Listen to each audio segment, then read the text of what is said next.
Can you crack a quarter?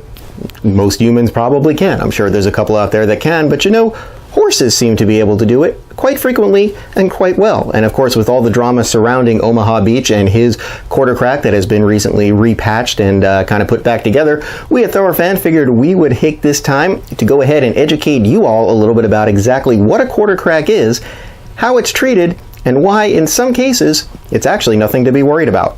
Check it out. So, to understand what a quarter crack is, we first must understand what the term quarter in regards to a horse's hoof means. The quarters of a horse's hoof sit between the toe and the heel, as can be seen in this diagram. Remember, the hoof is a dynamic structure, meaning that it is designed by nature to have both flexibility and shock-absorbing abilities. When a crack in the hoof wall is seen in this area, it's referred to as a quarter crack. These quarter cracks often originate in the coronary band of the foot and extend downward. They can be very mild or quite severe depending on the nature of the hoof wall and other factors. Many things can cause them, but often in racehorses it can be due to slightly uneven weight bearing across the entire surface of the hoof when racing at full speeds. The repeated concussion of the hoof hitting the ground and this uneven weight distribution from poor hoof conformation, or just the manner in which the horse strikes the ground, can lead to increased pressure on the quarter area and thus a crack. You can kind of think of the injury being similar to you breaking your nail up by the cuticle.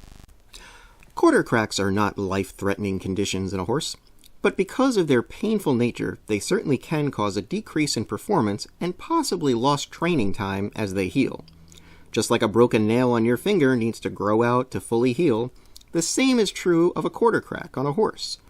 Thanks to modern medicine and farrier work, though, these cracks can be treated and patched so that a horse can go on training and racing. Sometimes, though, even with treatment attempts, the only way to really let these things heal properly, to allow return to training and racing, is to give the horse the time off he or she needs to grow out the hoof properly.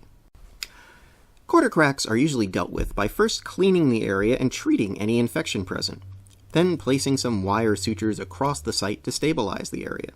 And then finally, an acrylic or epoxy-type patch is placed over the entire area to protect it. Corrective shoeing techniques are often also employed to prevent improper weight distribution over the hoof. These wires and patches are adjusted and replaced over time as the new hoof wall grows out. This has been the case with possible Derby favorite Omaha Beach, who suffered the quarter crack months ago when breaking his maiden, and just recently had the patch replaced over the area as he continues his training. It obviously had no effect on his performance thus far, considering his recent history of success, and likely should not cause him any issues in the Derby either. More time! Omaha Beach! Improbable to the outside. Omaha Beach just won't let him by yet. Improbable second. Omaha Beach, yes! Looking back at some Triple Crown years where quarter cracks were an issue for top horses, we come first to 1992 and AP Indy, who won the Belmont, and some say what should have been the Triple Crown had he not had to scratch the morning of the Derby with what was later disclosed as a quarter crack. All out on the lead. AP Indy is right there with him. It's very tight. My memoirs is full of run, but AP Indy surges to victory in the Belmont Stakes.